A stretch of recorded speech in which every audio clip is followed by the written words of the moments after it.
Am I correct? Somebody! Is anyone there? Oh, this is Ange. Somebody! Is anyone there? Battler! Ah!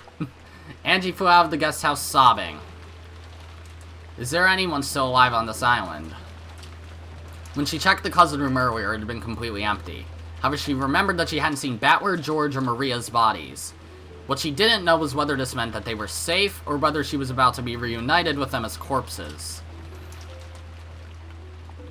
Where are they? Where? Answer me! She dashed around through the rain. Where was she going? Nowhere in particular. The lost little sister dashed around in circles, searching for her brother, drenched with rain and all alone.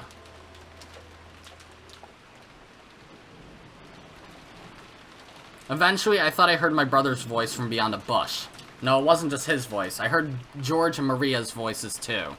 I called out at the top of my lungs, but they didn't answer. But it's okay now. They're right there, just on the other side of the fence. I could even faintly see them through the fence. When I ran around the fence, I found myself standing in front of a shed or something. It must be a shed to store tools for the rose garden. The three of them were standing in front of the shed.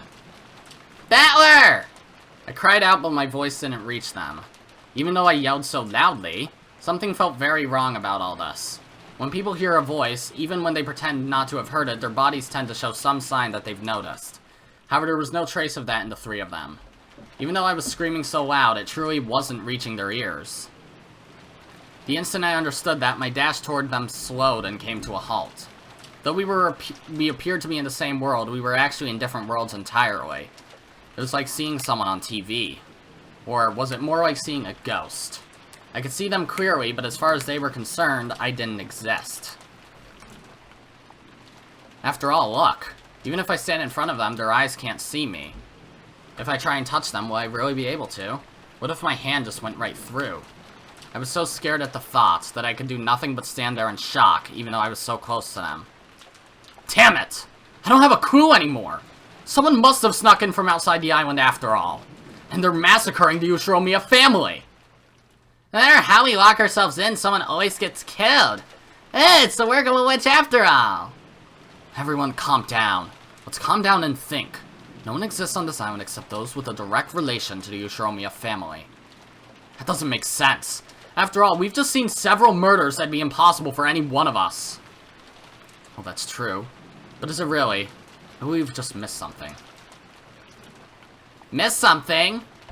For example. That's right, maybe someone was playing dead.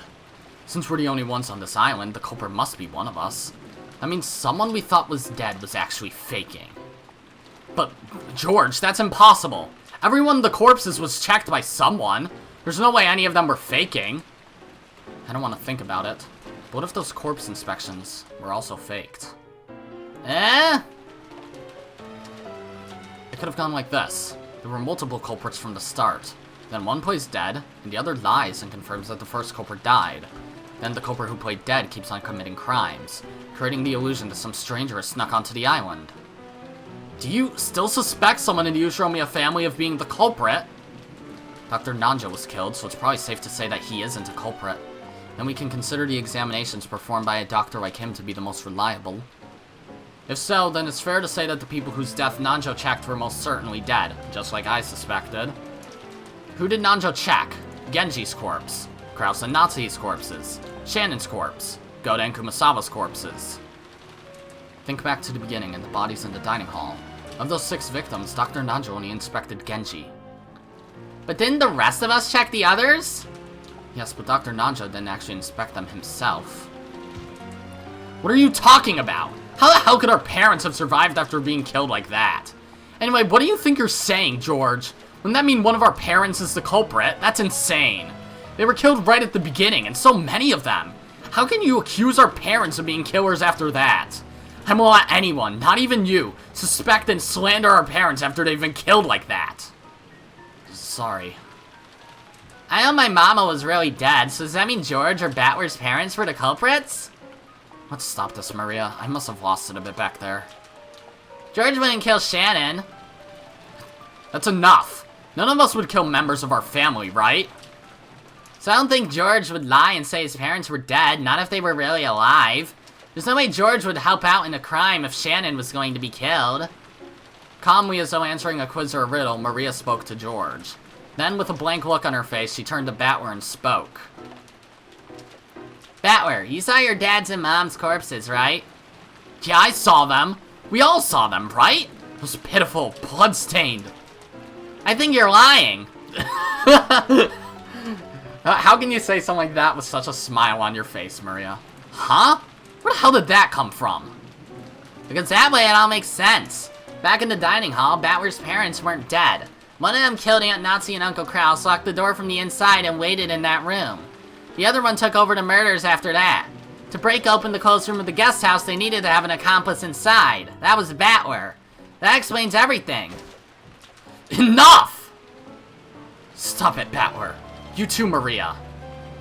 Finally, all the pieces fit together in the wolves and sheep puzzle in my head. The culprits are Battler's family. Am I right? What are you talking about? Oh, correct. Oh, shit. So I was right. The voice came from behind Ange. This was like the most boring outcome possible. Are you fucking kidding me?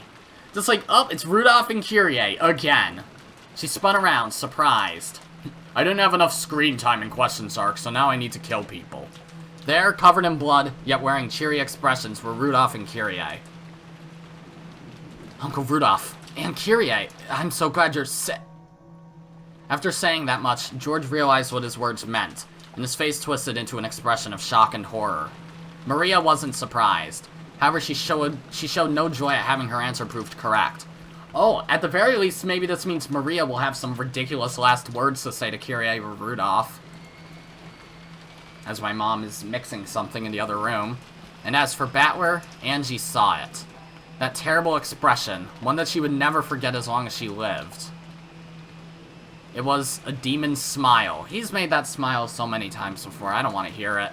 A hideous demon that she'd never see again twisted its face in a foul grin.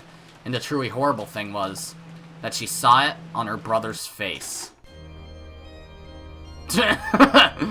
Rudolph and Kyrie lifted up the guns they had been holding behind them. Well, shit. The barrels pointed at the foreheads of George, who staggered backwards, and Maria, who grinned as though she was beyond caring what happened next. So what, she doesn't have good last words? Come on, don't fucking mess with me. There was a flash of lightning and a crack of thunder. Nothing more could be heard. Then as George and Maria were snapped around by that roar, the strings holding them were snipped. The two dolls fell into puddles with a splash and stopped moving. Dad. Mom. All this occurred right before Ange's eyes. Well, that's quite the CG.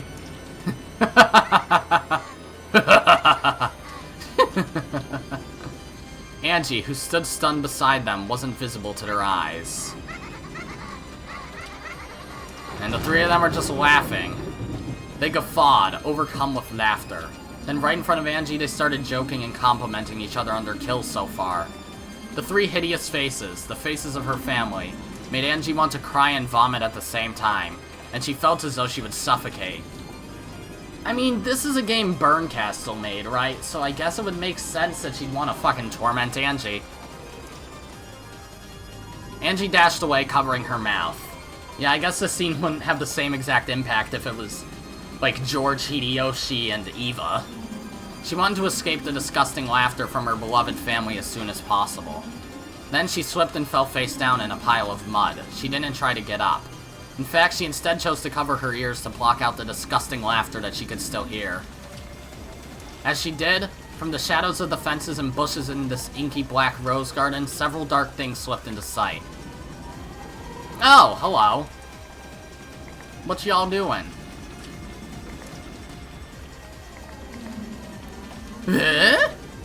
Ange looked around in surprise to see eerie black shapes appearing from all over the garden and slowly surrounding her.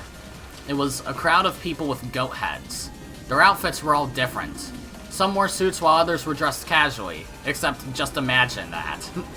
However, all of them were covered with darkness, and all of them had goat heads. Ange, bewildered, accidentally let her hands fall from her ears. By now, she couldn't hear that disgusting laughter. However, in their place, you could hear the words spoken by the goats. The goats are actually talking. Kyrie and Rudolf are the culprits. Battler is the culprit. Battler is the culprit. Battler culprit theory. Battler's family culprit theory. As the goats continued to mumble in eerie voices, they surrounded Ange and began to draw nearer. They all pressed around her, each of them naming Ange's family as the culprits. At first, everyone joined in on the Eva culprit theory. The sole survivor from Rokkenjima got almost all of the wealth to herself, so such a theory was only natural. Why was Ushiromiya Eva the only one who escaped to Kuadorian? And why did she refuse so stubbornly to talk about what happened that day? It was decided that the Eva culprit theory fit all these facts. However, when Eva died of illness, and people learned that all of the vast wealth she had created by unscrupulous means would go to Ange, public opinion, or rather the forgers, created and spread a new culprit theory. This was the Rudolph's family culprit theory. Oh. If it was normal for everyone to come to the family conferences, why was Ange the only one who didn't come this time? Did Rudolph's family have some reason for not bringing the young Ange with them? They did take Battler, but he wasn't Kyrie's son.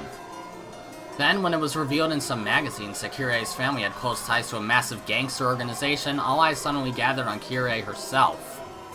And truth of how Rudolf had made a killing out of fraudulent business practices was also laid bare. And almost immediately, the couple became thought of as the most suspicious people on the island. Ah, I see. Hideyoshi and Eva's company might have been heavy-handed at times, but at least it had operated within the law. However, the more Rudolph's company was investigated, the more dirt was dug up. Furthermore, testimony was dug up about various scandals involving party tickets from the time Rudolf and Kyrie were students, and it was clear that they were far more suspicious than Eva's family. And so, in a flash, the Rudolph's family culprit theory expelled the other conspiracy theories, including the Eva culprit theory, and reigned as the greatest of them all. So this game is just to torment Ange. Great. It wasn't really because it was more plausible than the Eva culprit theory. They had just gotten bored of the old theory and wanted a new sensation. Okay, I guess I'll take back that this is a super boring outcome. Like, I get it. Narrative-wise, it's the only one that really makes a logical sense to happen. And it's not like it was an easy mystery either. I solved it relatively quickly, but it's not like I was about to just jump on it. I came to the correct answer relatively early on, but then just decided, yeah, I'm just gonna investigate a little bit more, see if I'm actually right. The goats seemed to bend and undulate. The sky rapidly turned white, becoming a ceiling lit by fluorescent lamps. What? No, not fucking Saint Lucia again. Get out of here. The goats had changed completely, becoming the shapes of girls wearing goat masks. All of the girls were wearing the same clothes. It was a uniform. The uniform of St. Lucia Academy. Did you hear? The real culprits were Rudolf and Kyrie. I heard. Yeah, I knew there was something suspicious about them leaving their kid behind. Didn't Ushiromiya Eva say herself that she was poisoned to death? Isn't it obvious who was behind that? Must be nice for her. She gets her whole family's riches all to herself, right? I always knew the Rudolph's family culprit theory was right. I always thought there was something wrong with Ushiromiya. Whisper, whisper, whisper. Giggle, giggle, giggle, giggle. Rudolf and Kyrie are culprits. Isn't Battler a culprit too? Rudolph's family culprit theory. Rudolf and Kyrie are the killers. They tried to get the family wealth all to themselves, but Eva killed them back and they failed. But in the end, Ushiromiya Ange gets everything anyway, doesn't she? Rudolf and Kyrie are the culprits, of course.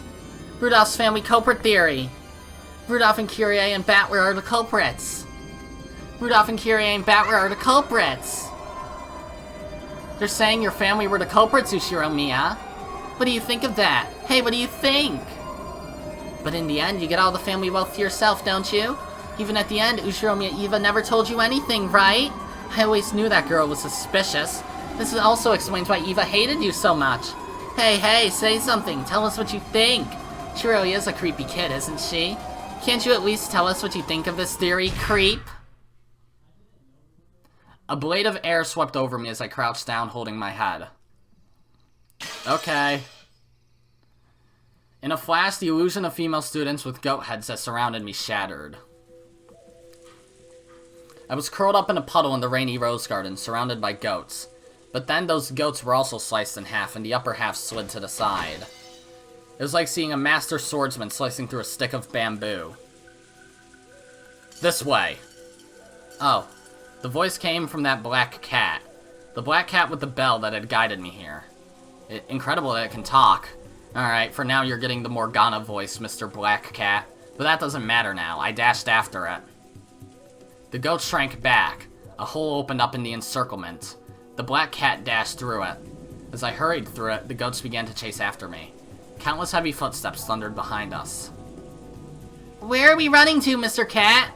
The cat ignored my stupid question. Where are we running to? It's obvious. As far away as we can make it. However, there was an unbelievable number of goats. It wasn't just a group chasing us. There were probably goats hiding throughout the rose garden. And everywhere we went, a group of them would appear and block our path. Each time we bumped into them, we ran down a different path in this maze of a rose garden. So I didn't even know which direction we were running anymore. It couldn't be. We aren't running around in circles inside a massive crowd of goats, are we? When we ran into the arbor once more, I learned that my fears were justified. The 4 paths that led from the arbor were all blocked by a crowd of goats. Of course, the path that we had come down was also blocked by our pursuers. There was nowhere to go and nowhere to return to. We were finally trapped. Mr. Cat, what should we do? We're surrounded! The black cat glared at the goats that surrounded us, standing on guard. It's all over for us. At that moment, I found myself floating in the air. A massive arm, large enough to crush my entire head, had grabbed my collar from behind.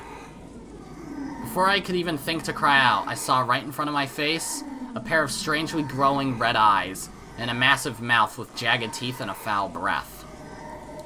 The mouth opened wide, and as though it was a separate creature, a bizarre tongue stuck itself out. Then it spat words at me. Rudolf, Kyrie, and Battler are the culprits. Rudolf and Kyrie played dead, and Battler lied when he inspected them. Then one of the parents carried out the murders up until the second twilight and hid under the bed in Natsuhi's room. Battler killed Shannon and then assisted in the murders in the guest house. The other parent carried out the guest house murders. This is the truth. Then, that gaping, smelly mouth slowly began to close over Ange's head. Counter, it's possible to form a logical theory other than the Rudolph's family culprit theory. I don't know who said this, but okay.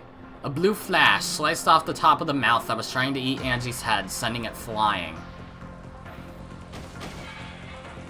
I fell into a puddle along with the goat that was still grasping my collar, though there was nothing left of it above its chin. Without any hesitation, the goat stretched out their thick arms, as though they had been given a second chance to snatch its prey for themselves, and they rushed towards me. All of them spoke in unison. Anything besides the Rudolph's family culprit theory would be impossible. Absolutely impossible. Who the heck is helping right now? It's possible to form a logical explanation other than the Rudolph's family culprit theory. For example, a theory with George's family as the culprits is possible. Well, not with the purple statements, but alright. If you remove them from the equation, it's possible. A red flash and a blue line became blades of wind that passed over my head, doubly slicing the arms of a goat that tried to pick me up. I think the next goats dashed, not towards me, but towards the black cat that was protecting me from behind. Oh, this is the cat? As I sat on my butt, staring up towards the rainy night sky, the massive goats were in the air right above me, fighting the black cat or someone. But George's family culprit theory is impossible. George can't kill Shannon, so he can't be a culprit, and he can't lie when checking corpses. No, it is possible. A culprit is defined as one who murders. No one ever said they have to murder a character who appears in the story. In other words, if George committed murder outside the island, sometime before this crime, he could be a culprit without killing anyone on the island, and it would be possible for him to lie. You know, I was gonna say something like that, but I was just like, that's stupid. That would not be the case. Like, there are word games in Umineko, but not to that extent. The deep red curves bit into the goat.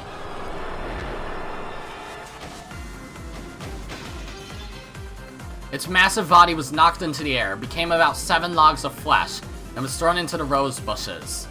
This time, the terrible force of the attack shocked the goats.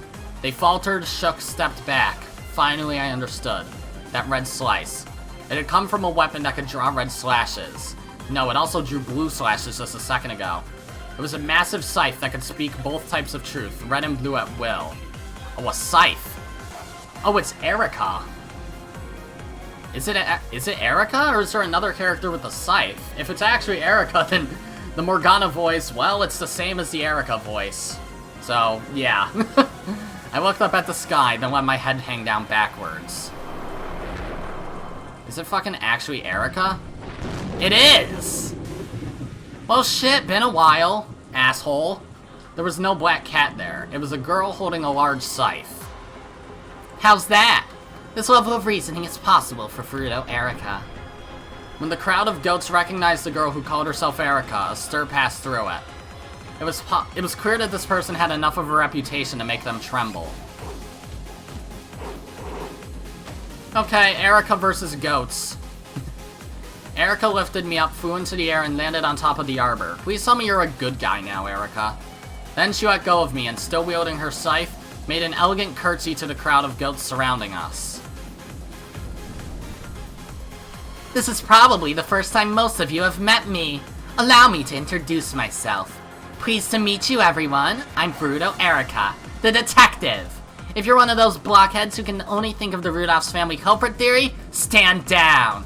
If anyone thinks they can counter my argument, please feel free. Of course, I won't be holding back either.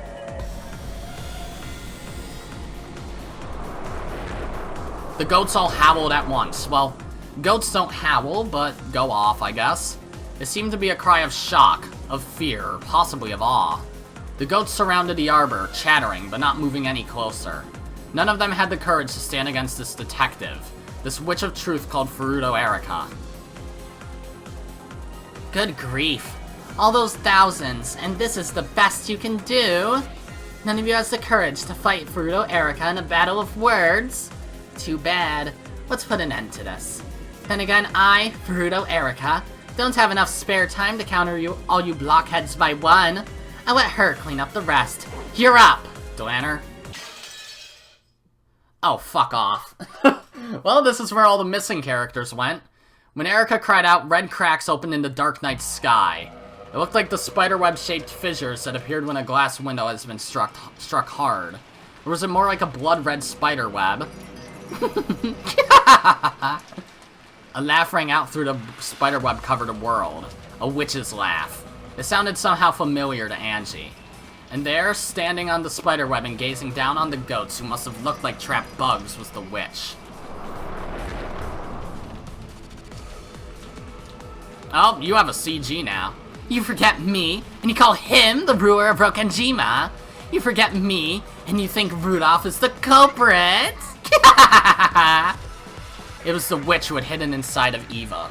A witch of the future, who would one day call herself the Endless Witch after the cat box closed over this world.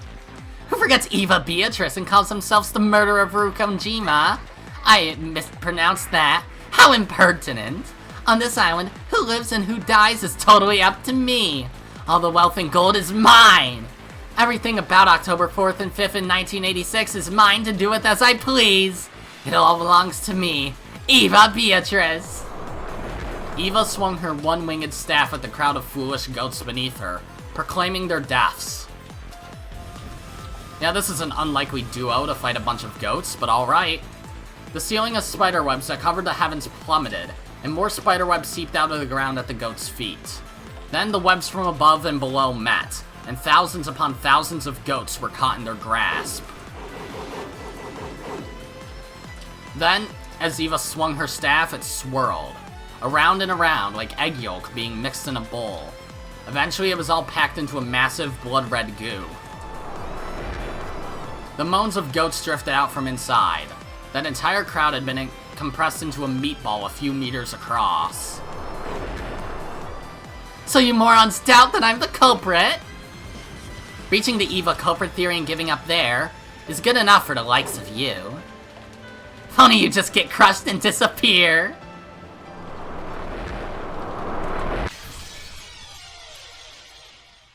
Alright then. Yeah, that was a very unlikely duo to team up. Squelch. Yep, that's certainly a word. No other word could do that sound justice. After sucking in all of those goats, the spiderweb ball vanished into thin air with a squelch. That's such a disgusting word, squelch. After that, there wasn't even a trace left. The dark rose garden lay there without any sound but that of the falling rain. Eva drifted down from the sky. Your aunt will always be on your side, Angie. I'll never let anyone insult your family. Aunt Eva! I knew I should be grateful, and yet it really wasn't easy for me to believe that Aunt Eva was my ally. Eva realized that too. Don't worry, I'm not doing this because I want to be thanked, but I'll always be on your side. See you later. She giggled, spun around, and vanished. Now that she had already left, I started to regret not saying even a thank you. So I figured I should at least thank the other person who had saved me. Thanks for saving me. Who are you? I already knew her name. What I was really asking was why she had saved me. I'm Furuto Erika, the detective, and I'm also a witch. A witch? A witch of truth, one who searches for the single truth. And so are you, right? Those 2 days, October 4th and 5th, 1986. I've been so desperate to know what happened that I took a step off the roof of that skyscraper, drifted through several witch games and fragment worlds, and abandoned myself to this long journey with no rewards. All I want is to know what happened that day. All I want is the single truth of that day. Searching for something like that is what makes you a witch of truth. So you're just the same as me. That's why I came to save you. I want to know just what happened on that day. No one will tell me. No one knows. But I know something happened that day. I'd give up anything to learn what that was. That's the one thing I need to know no matter what, even if it kills me. So tell me. You know, don't you? You know what happened on this island, right? Does a witch of truth expect to be given the truth? If I told you that so-and-so was the truth, would you really just accept whatever I said? No, I wouldn't. What did Battler show you today? Today, Battler showed me a bizarre Halloween party. It may have been heartwarming and a lot of fun, but it definitely wasn't the truth. Didn't Battler show you something and say it was the truth? It's not. That couldn't be the truth. Sometimes, other people will try to mislead us by claiming that they know the truth. But a real witch of truth must continue to pursue the single truth without being led astray. That's why you can't accept the fake truth that Battler's trying to force on you. You care about finding the one real truth more than anything. Yeah. Battler is trying to confuse me. I felt that this whole time. Even though he knows everything about what happened that day, he won't tell me anything at all. How was he any different from Aunt Eva, who mocked me and refused to tell me anything, even until the very moment of her death? Why won't Battler tell me? Why? Why won't he tell me? The dam inside my heart burst. Why won't Battler tell me what really happened? Why? Why? I'm the only one who doesn't know. No one's telling me the truth. Tell me! Tell me what happened that day, Battler! Battler! I cried out at the rainy night sky. Hot tears poured from my eyes, but they were covered by the cold rain that beat against me, so no one other than me would know that they were tears. No one would know my pain and sadness. I'm always the only one alone. All alone. Someone tell me! Tell me what happened that day! No one can tell you. After all, you can only find the truth if you look for yourself. Where is the truth? How can I find it? Everyone's hiding it. They won't tell me. I'll find it myself. So please, just tell me where the truth is hidden. Very well. I can tell you. As that voice rang out, the world bent and swirled. After blinking several times, I realized that the world had become a sea of stars. No, that's not quite right. There are stars up there in the sky, but those lights below me aren't stars. There are lights from building windows, street lights, car lights. I was floating in the dark sky over a city lined with skyscrapers. Oh, it's Bern. Okay, I thought that was Erica again. I can't tell you what the truth is. However, if it's a question of how the truth can be reached, I can show you the way. Oh, and regular Angie now. You. Various bad memories are jumping out at me from the back of my mind. That's right. I was chained in place in that strange theater and forced to watch a repulsive fragment where Mom and Dad committed murder. I never said that that was the truth. But I heard what you said with the red. I'll say it just for you, that this is all truth. You yelled out and interrupted, stopping me from saying any more. I was about to say that this is all truth isn't necessarily so. Just how far are you willing to go to mock me? I apologize, but I did want to test you. Test me how? I want to see if you were ready to accept the truth, no matter what it may be. The truth can betray you sometimes. In fact, there are times when it shows itself as the thing you desire least. That fragment I showed you was probably the worst one you could possibly imagine. However, if you lack the strength and the courage to withstand even something like that, then you aren't fit to reach the truth. I have no comeback. Finding the truth is my goal. I just want to know what happened on that island on that day. I don't like to think that I only want to hear what I want to hear. Am I really prepared to face the bloody, unbearable truth that probably awaits me? If I find the truth, it'll mean Dogbark having to look straight at my family's final tragic final moments and accepting them as they are. And if I do accept that, it means abandoning my faint hope for a convenient miracle. The idea that one of them might have survived somehow, and might return even though 12 years have passed. I know a miracle like that would be completely ridiculous, but if I'm honest with myself, I have to admit that I've been comforted by that faint hope these past 12 years. I want to know the truth, but I want one of them to come back. Those two wishes contradict each other. By learning the truth, I'll be forced to accept that no one's coming home. The truth is always cruel. At times, it can even cut down your hopes. Most of the time, humans don't realize the costs of learning the truth. I simply wanted to see if you had the necessary resolve. I must choose between my two contradicting wishes. Will I find the truth and abandon my optimistic hopes for my family's return? Or will I give up on the truth and keep waiting for the family that will never really return for all eternity? Will I freeze up and let myself be fooled by the childish illusion my brother made for me? Tell me, Angie, are you truly determined to learn the truth? I am. And your resolve will not falter? It won't. After hearing my immediate reply, Berncastle stared at me. Are those expressionless eyes of hers measuring my resolve? Now that my brother is covering up the truth even after becoming Game Master, the only thing I can rely on in my search for the truth is the path that Berncastle can show me. Deep in your eyes, I see the glint of one who seeks the truth. Will you tell me? Will you show me the way that leads to the truth? Yes, I'll guide you.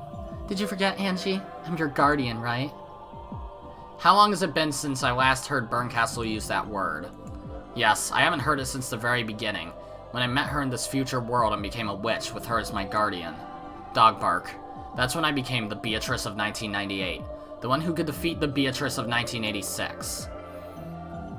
You were the Beatrice of 1998. Angie Beatrice. I became your guardian and recognized you as a witch. However, you aren't an endless witch like Beato. A witch of truth. That's right. You're like Erica, a witch of truth, who will seek the single truth, undeceived by any illusions. I guess the wish of truth, Angie Beatrice, has the power to reach the single truth. Yes. However, up until now, you have been unable to use this power. Do you know why? I do now. Even though I searched for the truth, I unconsciously resisted learning the truth. Exactly. Finding the truth was your goal, but at the same time you were unconsciously afraid that learning the truth would mean losing that miracle of your family coming back. So you didn't have what it took to stretch your hand out to the single truth. You're completely right. I have to admit that I was naive. I must admit it. My entire family is dead. Now that I've acknowledged it, I must expose why they died and who is behind it. Thanks. The fragment you showed me in that dark theater was there to open my eyes. Many games have gone by, waiting for you to become a true Witch of Truth. But I think there was a purpose to it all. After all, now in this final game, you really have become a Witch of Truth. Tell me, what happened on that island that day? I won't ask you to tell me directly, so guide me. What can I do to reach the truth? It's a bit too chilly here. Let's move. To where? To a place better for drinking tea.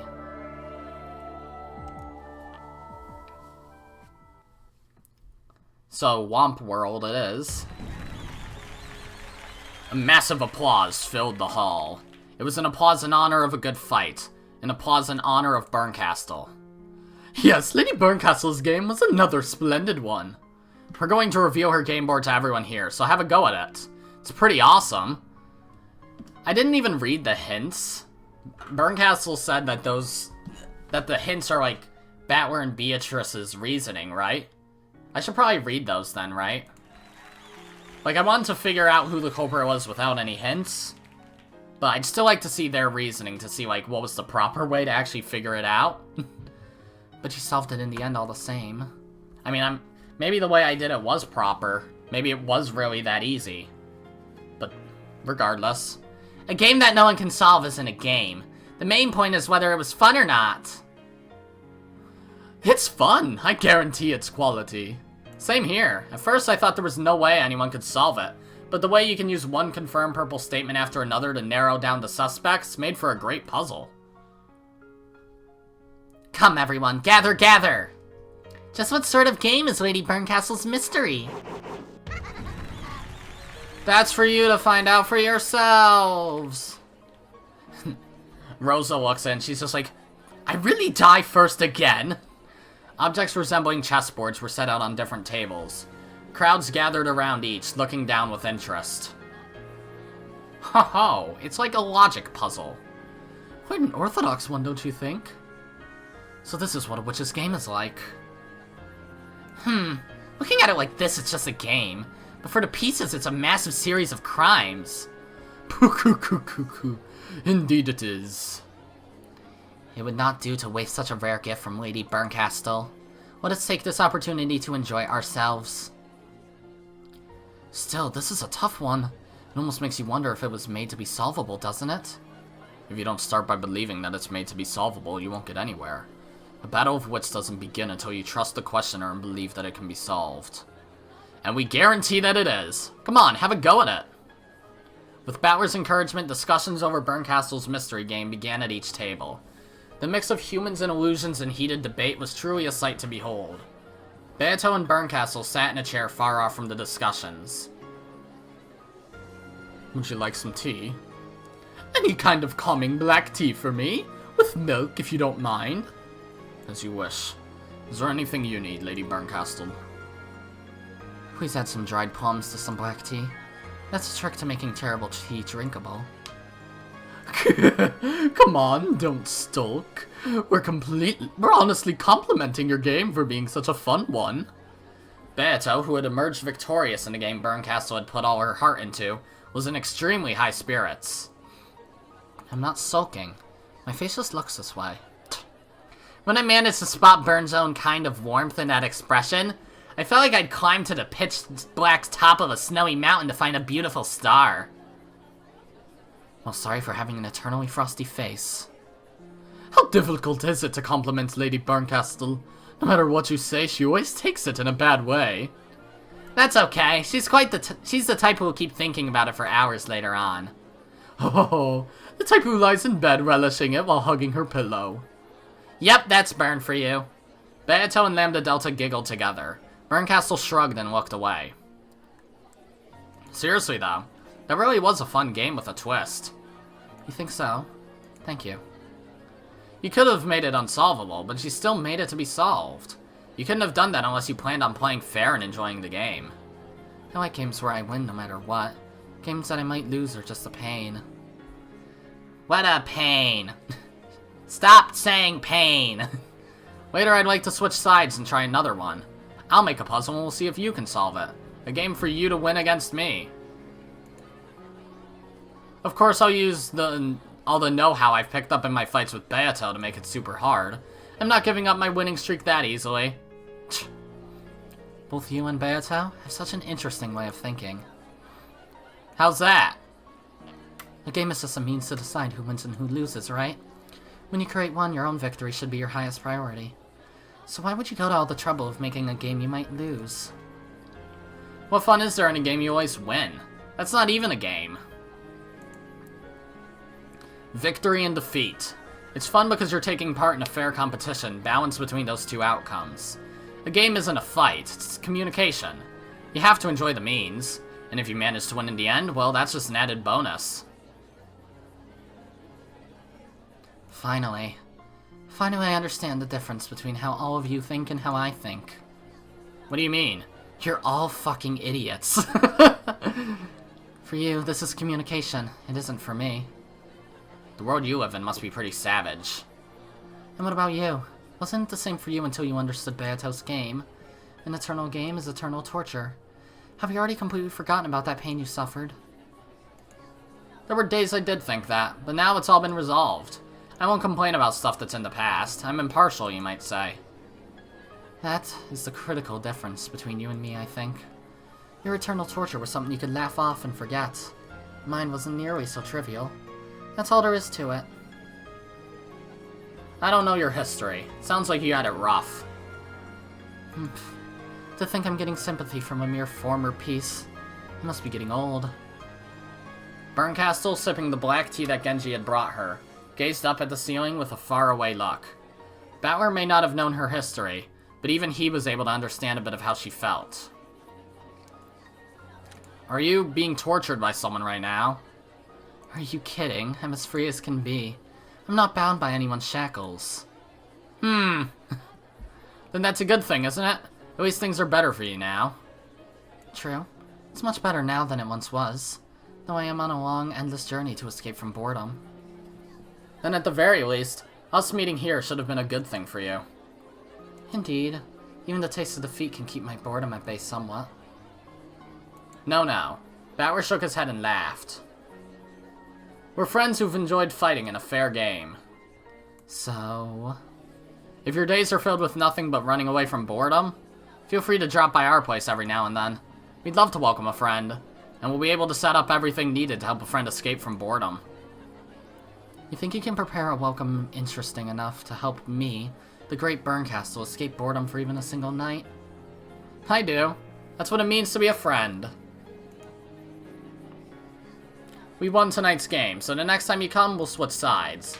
This time we'll entertain you with one of our games. Of course, we don't intend to let you win easily. We'll challenge you to a devilishly twisted logic game. It won't be something you can solve in a night. It'll be good enough to make you stay for months racking your brains over it. You would entertain me, the great Berncastle, as a friend? Yeah, we would. After talking with you, even this dried plum tea is starting to taste sickly sweet. What a pain. I said stop! I'm tired. I heard from Beato. Sounds like this dried plum tea stuff is one of your favorites. Next time we'll throw in some high-class dried plums covered in gold leaf, so make sure you come again. If you really plan to do that, try finding some better tea to start with. I'll never feel like coming again if you keep serving tea like this. Ah, come on. I guess the tea you're used to drinking is pretty damn high class. Next time, why don't you invite us somewhere we can drink some of that? Me? Invite you over? It's only fair, right? We've treated you. Now it's your turn. Yes, it would only be fair. So let's have the game be fair, too. Let's switch sides and start a new game. I'm looking forward to it. We won this time, but who knows about the next. That's some confidence you have there. And yet, I'm afraid you're mistaken on one point. What's that? My game isn't over yet. I wonder who will win in the end. Huh. After taking one more sip of her black tea, Berncastle set her cup on the table, wearing a thin smile. The tea here's far too sweet. It was a mistake to have any. Thank you, Genji. Take this away, please. As you wish. Berncastle asked for her tea to be taken away after taking only 2 sips. Battler smiled, realizing that this was just Bern's way of being shy. What does she mean, though, that her game isn't over? Battler. Why are you smiling with such a foolish, optimistic face? If you really think this final game will be nothing but a happy epilogue, then I'll have to invite you all to a proper game for bringing this tale to a close. Battler, you forget too easily. Don't you remember in whose hands lie the key to this final game?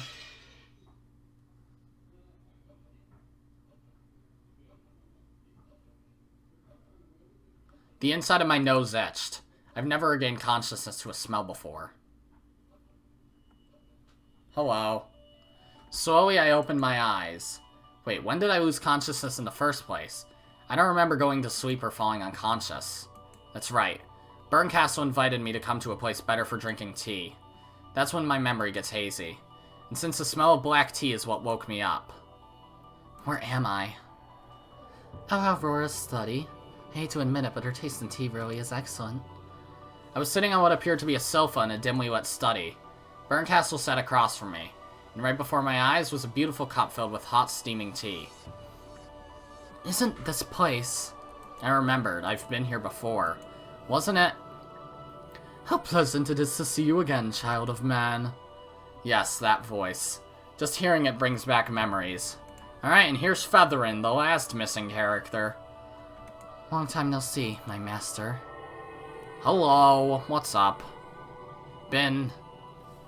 Did she show up at all in Chapter 7? I don't even remember. I didn't think I would get the chance to welcome you into my study again. To think that that game of yours is still continuing. It won't be continuing much longer. This is the end. The true final game. This was the study of Featherin Augustus Aurora. I did not mean to right-click. The majestic witch of theater-going, drama, and spectating. Once in the past, I was summoned by her in order to be her reader, her Miko. Don't tell me you want me to read again. I wasn't the one who called you here. My Miko brought the two of us together. Why? Isn't it obvious? To show you the path that leads to the truth. You'll show me the way, Featherin. Well, I am the witch of theater-going, though I dislike interfering with the actors on the stage. So, would you rather watch Battler's boring play, or my exciting one that manipulates the branching paths of fate? I know you can't stand even a minute of boredom. As Featherin rocked her rocking chair, she looked up at the ceiling and chuckled.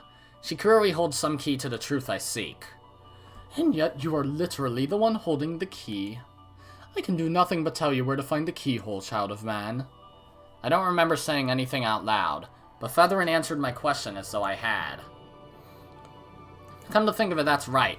Featherin can read the thoughts of a mere child of man like me as easily as she can hear me speak. Well, I guess that'll help us get to the point quicker. Battler did give me this key, but then he just said something about how I know to use it when the time is right. He didn't say a word about what it was used for. Do you two know?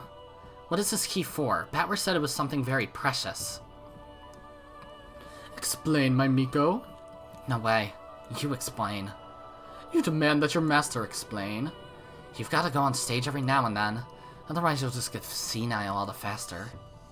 My, and yet, I just enjoyed some long overdue time on the stage when Ange was reader, which should last me several centuries at least. Tell me, what is this key? A physical manifestation of the decision you are to make. This tale, this game, will end when you are asked to make a certain decision. What you hold there is the act of your decision embodied in the form of a key. The physical manifestation of my decision. Exactly. Battler's probably planning to end it by putting you in front of two doors, both of which can be opened by the key. Then he would ask you to choose which door to open. He must have told you that much, right? He didn't tell me anything at all. He just kept saying things like, you'll know when the time comes. No one will tell me anything. Not Battler, not anyone. Battler probably wants to respect your right to make a decision of your own free will. But Angie, you should have at least started to figure it out by now, right?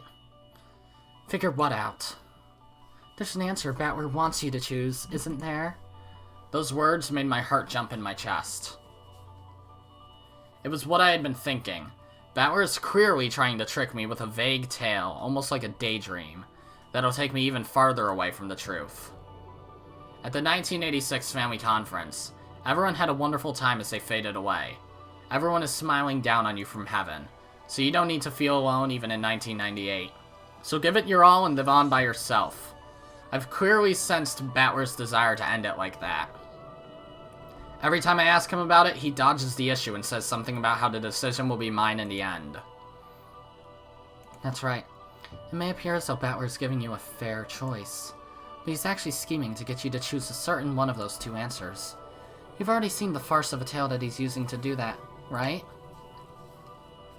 That bizarre Halloween party, with everyone acting so strange and friendly that it was almost sickening. I've already seen more than enough of that tale, so sickly sweet it makes me want to vomit. Where Ushiromiya Kinzo showered me with affection, where his children swore to support each other, where everyone was filled with happiness and hope. He's trying to trick me with those chummy scenes, so he can keep me away from the truth. He's such a coward. True, it might be easy to call him a coward from your perspective. But remember, if you are a player in this game, and if Battler is the game master, what does that imply? In the past, Battler was a player and Bato was the game master, and they each fought for their own respective truths. So what's happening this time? I'm a player, and Battler's the game master. Could it be that I've misunderstood everything from the very beginning? Battler said he'd tell me what happened on that day, so I assumed that following him meant I'd learn everything. Isn't that the same as, say, Battler accepting everything Bato said about the crimes being the work of a witch? What a stupid mistake I've been making. So, this game has always been a fight between me and Battler. I'm surprised you joined in without realizing that. Battler really is sly. He quickly started up the final game without letting you realize that simple fact. Well, it was the same back in Bato's games. Battler was drawn into her game board before he knew what was happening. Before he even knew how to fight. That's why I taught him how. And now it's exactly the same. You were forced to start this game before you understood anything about it, and I've come to tell you the truth. To tell you who you're fighting against and for what. I was too shocked to speak. And finally, I realized what I needed to accomplish in this game. I've always been passive. I was sure that Battler would tell me everything, so I naively thought I just had to believe whatever he said. I was wrong. That's not what this is. This is a battle between me, the one who wants to reach the truth, and Battler, who wants to trick me and chase me out into a 1998 where I'm all alone. All this time, I've kept on saying that Battler was foolish and naive, and now I see that I was more naive than anyone else. And yet Bernkastel didn't sneer at me. On the contrary, she looked at me with that cold gaze as if to say, so you've finally taken your first step. Now do you understand your own purpose, and the purpose of that key? I gripped the key Battler had hung around my neck, and for a while I shook with an emotion that I couldn't even understand. Now that I know Battler tricked me, it would be easy to hate him. But hating him would be missing the point. After all, this is a game between me and him. Battler has done nothing but make the optimal moves for winning against me. If games aren't a playful way to communicate, if they're the process that decides who wins and who loses, then there can be no fair games. The best strategy is always to trick your enemy into defeat without telling them the rules, before they even know what's going on. In that sense, Battler hasn't done anything wrong. He's using that sickly sweet illusion to trick me and force me out into a lonely future. They'll be the only ones having a good time in the cat box, and I'll be the only one chased out. Thank you. I'm grateful. I think I've finally been able to truly open my eyes. Please, don't hate Battler. After all, one-sidedly tricking your opponent is what game masters do. Fucking this weird-ass song again. I know. Battler took the best option from his perspective. That's all there is to it. So I need to make the best possible moves from my perspective. My goal is now clear. October 4th and 5th, 1986. What happened on Rokkenjima on those days? I need to tear off the veil covering the truth. Nothing more, nothing less. Battler gave me this key, probably because he wants me to put it into the keyhole of his choosing. That's why he keeps showing me this sentimental illusion. But I won't be fooled anymore. I'll open the door I want to open. Certainly, this kind of tale is more to my liking than one where Ange does whatever Battler says. Then this time, I'll let you run the show from here on out. Tell Ange. Tell her where the keyhole that leads to the truth is. Tell me, where is the keyhole? Tell me, brat, where is the keyhole? Fuck you, Jafar! Very well. First off, have a seat. I'll go and get it for you. When Featherin rose from her rocking chair, my vision seemed to twist and bend. What is this? Some kind of interference? Why now, when Featherin's about to show me something important? Why is my head getting suddenly hazy? I dug my fingernails into my knees, clenching my teeth to keep from losing consciousness. However, the world just kept twisting more and more. Except for the feel of the sofa beneath me, I couldn't sense anything at all.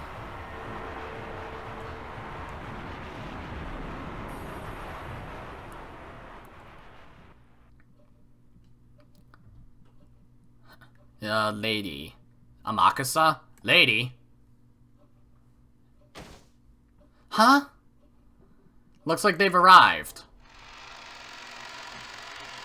Okay. Hachijo's place, then. The door opened and Hachijo Toya appeared. What's going on? This isn't the world of witches, but the world of humans? I was sitting on a sofa and Amakasa was behind me. There's no need to feel confused. Featherin and Hachijo Toya are the same being. To her, the difference between the two worlds is a trivial thing. To put it in the words of that theater lover, it's like having a slightly different background behind the stage. So there was no reason for me to feel hesitant. Should I call you Madam Hachijo this time? How complicated names are. Even though both of us are still here just like before, you have to wonder what to call me. True. Calling you Featherin would be a bit rude to you now. For an actor, the name of the role they act is only temporary. Precisely, child of man. Featherin? Amakasa's eyes went wide as he wondered what I was suddenly talking about. I ignored him and continued. So what are you going to show me? As I spoke, my eyes were caught by that heavy-looking object she held under her arm. At a glance, it looked like an encyclopedia with a fancy binding.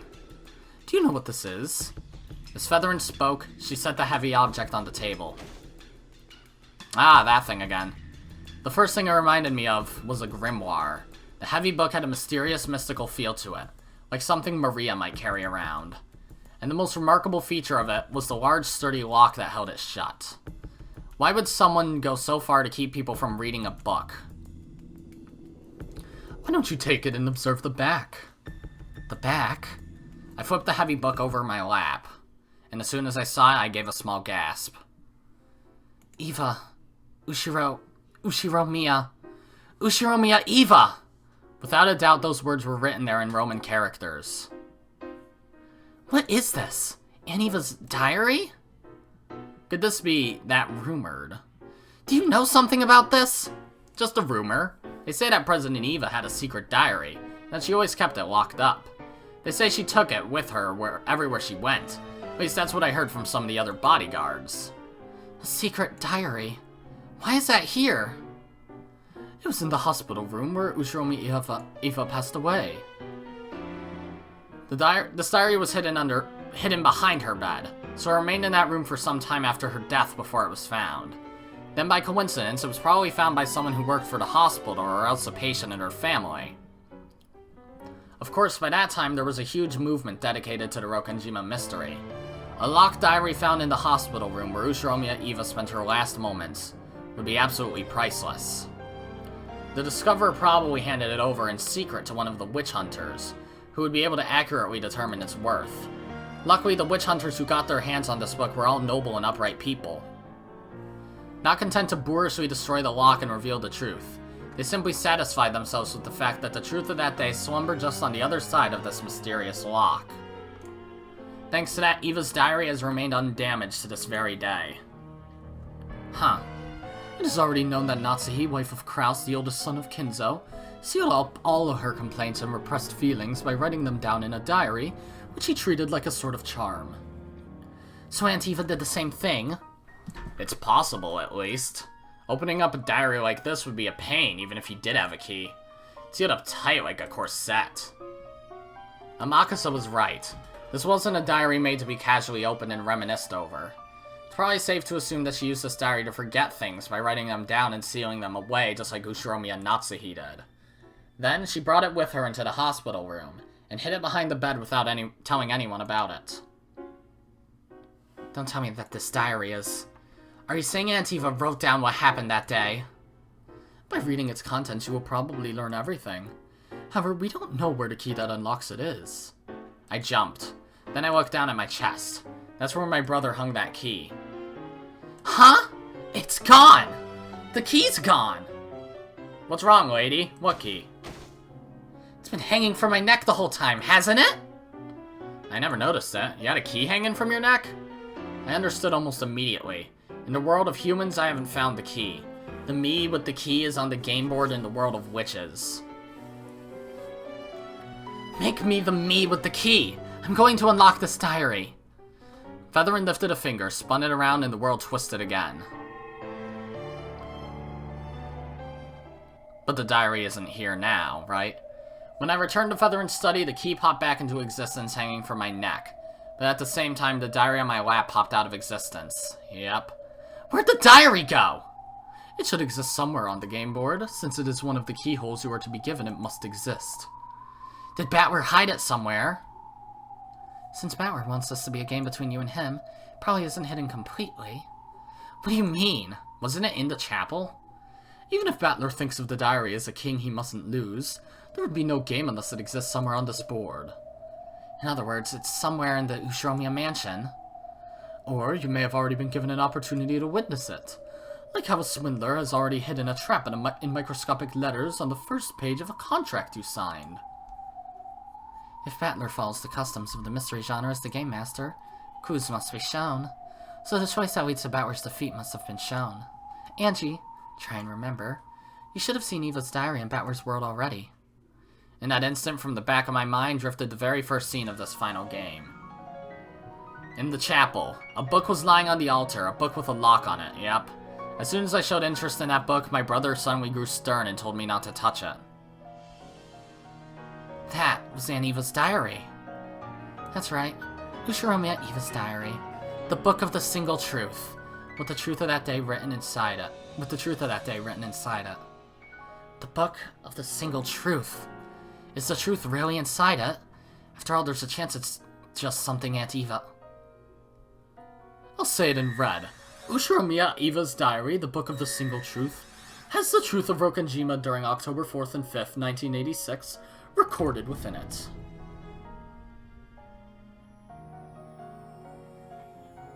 That was a long chapter. It was a long section. And my throat kind of hurts. Even though I was just really doing very quiet voices most of the time.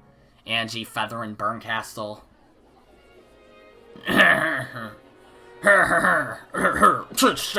Stab me in the heart. I'm gonna stab my heart. Okay.